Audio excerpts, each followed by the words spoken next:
Hello. It's your girl Karaleise. What's going on?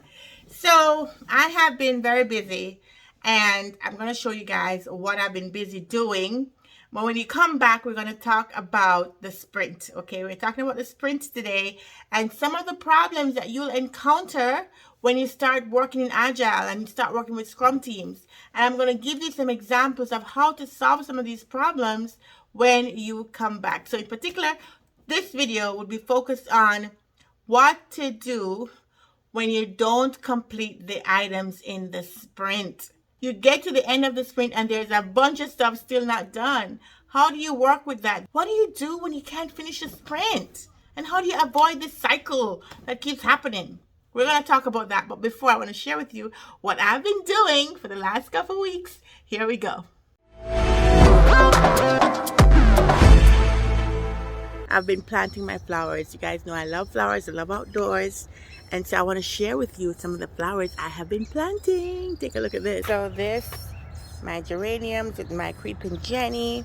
I have peonies here, but they're not bloomed yet. I just have little blossoms right here, coming up right here. See that? And then these opened up just like a few days ago. So beautiful. Look at that color. Oh my gosh. And I've got some lilies growing over there. A ton of flowers growing right here too. These are some red geraniums, you know, and I love yellow, so I try to put a lot of yellow around, and some orange. And I got some of this. Oh my goodness, I am loving all of this beautiful color that I have in my yard right now. And then over here, my flowers are coming up too. I have some more geraniums, beautiful. My lilies, they're coming up. They're gonna open up soon, I think. Well, not really soon. They do have a few more weeks to go before they open up, but I'm loving it because I have here pink and white and just some really beautiful colors, and some other flowers right here. Oh my goodness. Oh, and this one is just opening up. I didn't even see this one. Oh my goodness, it's coming up. It's gonna be big and beautiful like the yellow ones right here. So lovely. And more flowers. Some of them, again, I have to wait for them to bloom, but these are amazing. I love them, but they're only gonna last for the summer. Some of them they won't come back. They're annuals. These are perennials. These haven't come up yet. I don't even remember the name of these flowers, to be honest. I just planted them and then they keep growing back. This one looks like it needs some water. I don't know, somebody may have stepped on it. I don't know. But yeah, I'm really enjoying the color. Look at these carnations. Look at these. Oh my goodness. I am loving these. These are perennials. They come up every year, so I only have to plant them once. And then they're back, baby. Over here I have some potted plants. I had hyacinths here. They smell so good, but they only bloom once a year, and I had to cut off where the bloom was because it started dying. And then I have some petunias over here. Oh my goodness, they're so lively. What I love about petunias is that they kind of pop out of the potted plants. I have over here some moss rose, but I don't know what happened. They don't seem to be having a good time. I think I'm a green thumb, but sometimes not every plant, you know, makes it. So this one, I think it's a canna lily, and my creeping Jenny, love those. And then this is what it should look like when it blooms, the canna lilies. So this one has like a lighter greenish color, where the other one was more like dark red or so. And I have these coming up. Some more petunias. This is my moss rose. A few of them are coming up, but some of them died. So I think it's just they bloom, die, and then they bloom again. So the plant still looks healthy, so I'm going to watch it to make sure that it's not dying or anything. And over here I have some Rios. Oh, look at that beautiful color, Rios. Yeah, and this is the old hyacinth. This is the reason why I cut it out from the other one, because I don't like to see the old plant. It won't bloom again for the year. That's it. So yeah, I have been busy with my plants, y'all. So sometimes I like to come out in my yard and just listen to the birds. How beautiful is that, right? And I have a pond behind me. You can see the pond. So sometimes I go out there and check it out as well. I have turtles in there. Sometimes I get some ducks come down, geese come down. I haven't seen a geese in a long time, but I do that. And working on my yard, man. I love plants. And I've been working on my yard for a while now, just enjoying the spring. And there's a lot of birds. Look at this one. You see him? Yeah, he flew away. Yeah, but there's been birds and stuff. So just that's what I've been doing. And so yeah, let's go inside. I have some stuff I want to train you on. So let's go do it.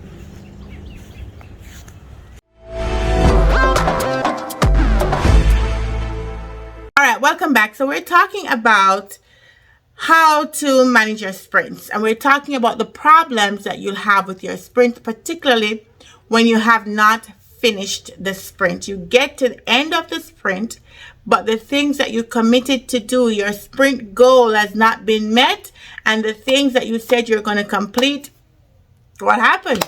You ain't completed it, right? So the entire team is responsible, not just the developers. The entire team is responsible for achieving the sprint goal. So what typically happens is you have some stories that you've discussed in your sprint planning that you've moved into the sprint. Let's say you're using Jira, you move it into your sprint for Jira, and they've been working on it, but you get to the end of the 2 weeks, for example, and some things are done. Some things were done and they were rejected by the QA, had to be redone, and some things are still in to do. And so you haven't met your sprint goal. So the obvious thing to do is just move everything that you have left to do to the next sprint. And that's what people do. So they end up having sprints that include a bunch of stuff from the sprint before. So the sprint that you had planned, you wouldn't get to all of those because the things that were not finished had to be done, and it comes ahead of what you already had planned. And so everything goes out of whack, right? Because the product owner is trying to plan it for the next sprint, trying to be ahead, but they don't know what's not going to be completed. The scrum master is trying to clear all the roadblocks, but they also don't know. Nobody knows until the day of the end of the sprint what they have not done. And some of the things you could say, let's leave it for another time and do what we've planned. But the developers are already in the momentum of building something. To break them from doing that and go build something new only to come back to it doesn't seem like it makes a lot of sense. So you end up doing, what you thought would have been one sprint is now taking 2-3 sprints. How do you stop that vicious cycle? What do you do when this is happening? Well, one of the things is to understand your velocity.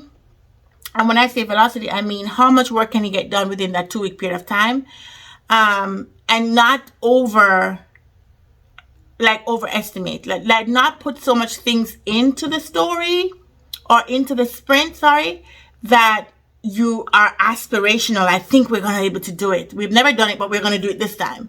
That's not going to happen, right? So if let's say you can accommodate 50 story points in your sprint planning, don't go over the 50, or even don't go even up to 50, because you want to leave some wiggle room for unexpected things. But try to be very conservative with how much stories you put into any sprint. So when you're planning, you plan a little bit better. The other thing too is make sure you're estimating right, because sometimes the reason why the stories don't get completed is because we talked about it, we had all this discussion, and then when they actually went to implement it, things came up that they didn't think about that were like surprise, and it took longer than they thought, right? And nobody really realized how much longer it would take.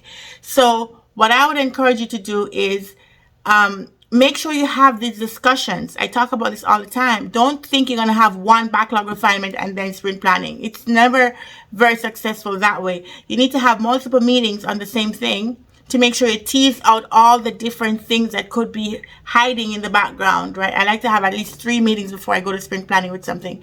I have my backlog refinement. They talk about it in the grooming, which I don't have to be a part of. They could do their grooming separately, which is a different thing from the backlog refinement for me.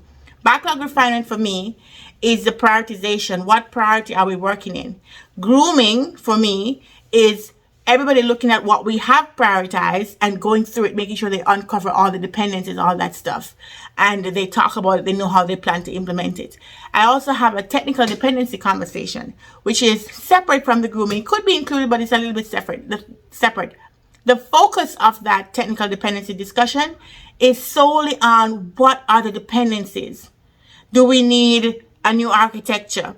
Do we need a new model? Do we have a new component that we need to implement to be able to accomplish? All of these little background things is mainly a back-end conversation to help us to deliver what we're planning to deliver in the next sprint. So I have these conversations ahead of time. So if there's any questions, any back and forth, anything I need to clarify, that's been done ahead of sprint planning, at least a week ahead. So I'm ahead of the curve. I'm rarely being taken by surprise because I've talked about it so much time. We have had so many discussions.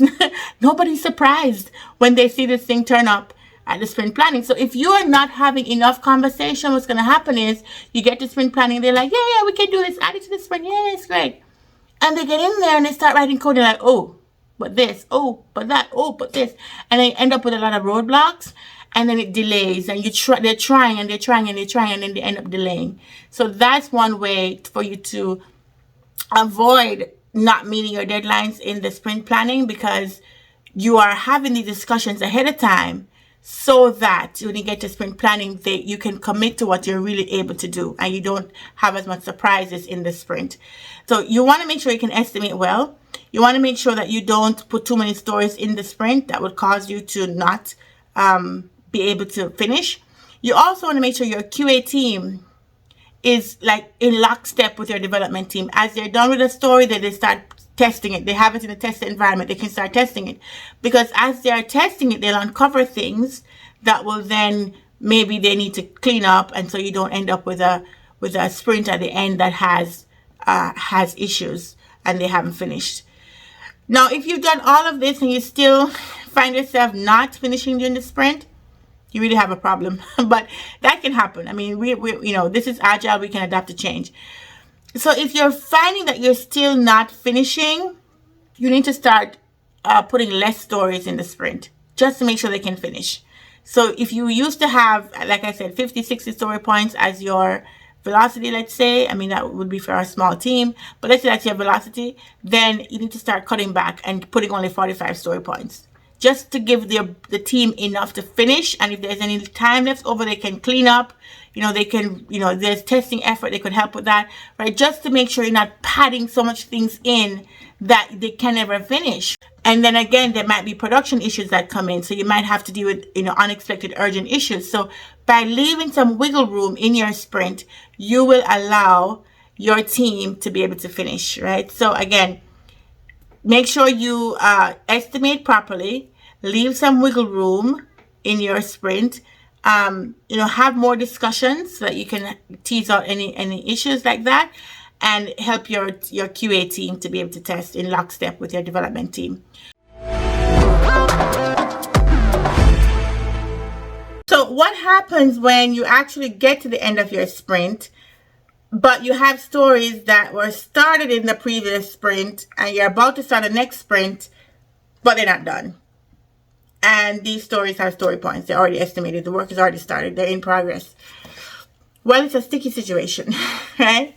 The first thing is, I don't think we should just move things to the next sprint and just keep working on them because we started them. Having started on it doesn't necessarily mean it's still as prioritized, right? I get that you're already in the mindset of working on it with the team, and you don't want to do context switching where you stop this and do something else, and you got to rework your brain to think about the other thing, and then it's like that gets lost, and then you're in the middle of that, and it could get crazy, right? So I get that.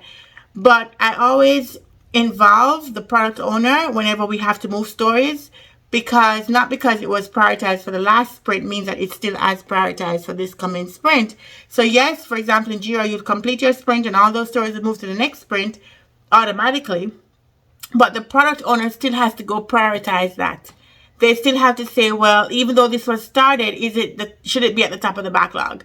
Because it started, it's the sprint backlog, that is. Should it still be the first thing you work on just to complete it? Or is there something else that just became more urgent? We got to go to do this thing first and come back to this later, right? So I encourage you guys to get your product owner involved to determine if the things that were partially complete, if they're still as urgent to get it finished.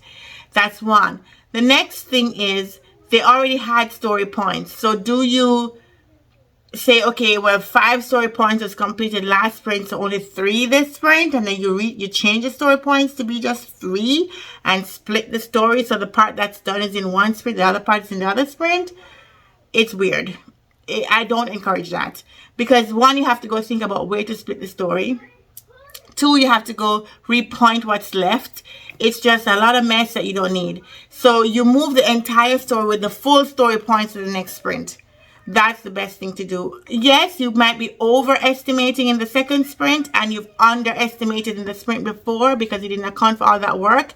And so when you close this sprint, it looks like you had a lot of things, a lot more story points than you actually did. Let's say you have, because you add things that moved over, you have now 78 story points, for example, and you normally could only do 45. It looks like you're way over, and you shouldn't estimate that many things for one sprint, because you know your velocity is only like 45. But all of that is like half done work, right? It's already in progress. So there isn't a good answer right now. Everybody's struggling with this problem. There isn't a good answer, but I will guarantee you, trying to split the story and partially story point is not a very doable thing. It's very hard to maintain, very hard to figure out where to split, and nobody's really been successful doing that. So what we're doing is we let it even out, where yes, you'll be understating for the sprint it came from, and you'll be a little bit overstating for the sprint it's currently in, but it kind of just evens out over time, and you look at the average of your story points completion to figure out your velocity.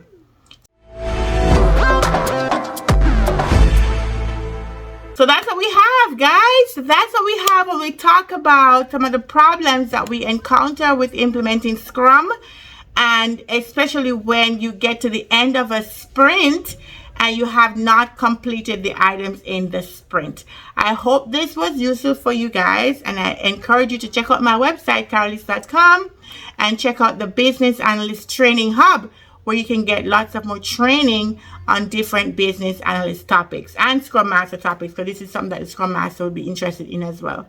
So that's what we have for now. I will see you guys later. Bye.